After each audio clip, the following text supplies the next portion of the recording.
Hello friends, இன்றைக்கி chicken leg piece வாங்கியிருக்கேன். அதுக்கு என்ன மசாலா தடவலான்னு பார்க்கலாம். ஒரு வெங்காயத்தை கட் பண்ணி போட்டிருக்கேன். இந்த ஸ்பூனில் அரை ஸ்பூன் அளவுக்கு சீரகம், அரை ஸ்பூன் அளவுக்கு சோம்பு, ஒரு ஸ்பூன் அளவுக்கு மிளகும் போட்டிருக்கேன். இந்த மிளகு, சீரகம், வெங்காயத்தெல்லாம் நல்லா பேஸ்ட்டாக அரைச்சிக்கோங்க.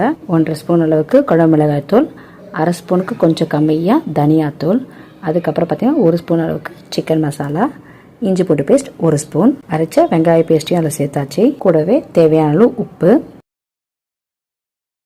ஒரு 1.5 ஸ்பூன் அளவுக்கு தயிர் சேர்த்துக்கோங்க. இப்போ இந்த மசாலா எல்லாமே சிக்கன் நல்லா கோட்டாகிற பண்ணி நல்லா மிக்ஸ் பண்ணி எடுத்துக்கோங்க. ரொம்ப நாள் ஆசை சிக்கன் லெக் பீஸ் ஃப்ரை பண்ணணும். அதுக்கு சான்ஸ் இன்றைக்கி தான் கிடச்சிது. 4 லெக் பீஸ்க்கு நான் சொன்ன மசாலா அளவு கரெக்டாக இருக்கும்.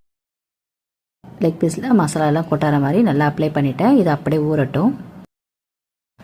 வேணும்னா ஃப்ரிட்ஜில் வச்சுக்கலாம்.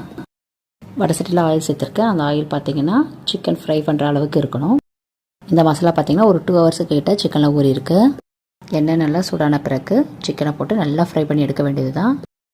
சிக்கன் லெக் பீஸில் கட் பண்ணும் போதே ஒரு 5-6 கீரல் போட்டிருக்கேன். அப்போ தான் மசாலா நல்லா உள்ளே இறங்கணும். எல்லா பக்கமும் திருப்பி விட்டு சிக்கனை நல்லா ஃப்ரை பண்ணி எடுத்துக்கோங்க. சிக்கன் லெக் பீஸ் பாருங்கள் நல்லா வெந்து நல்லா சூப்பராக ஃப்ரை ஆகிடுச்சு. இப்போ எடுத்துக்க வேண்டியது தான். ஃபுட் கலரும் கொஞ்சம் சேர்த்துருக்கேன், சொல்ல மறந்துட்டேன். கேசரி பவுடர் தான் சேர்த்துருக்கேன். இதில் எப்போயுமே ஃபுட் கலர்லாம் நான் ஃபுட்டில் எதுவுமே ஆட் பண்ண மாட்டேன். இன்றைக்கி தான் சேர்த்துருக்கேன். ரொம்ப ரேராக சாப்பிட்றது ஒன்றும் தப்பு இல்லை. செம்ம அட்டகாசமான சிக்கன் லெக் பீஸ் சூப்பராக ரெடி ஆகிடுச்சு. ட்ரை பண்ணி பாருங்கள். தேங்க்யூ.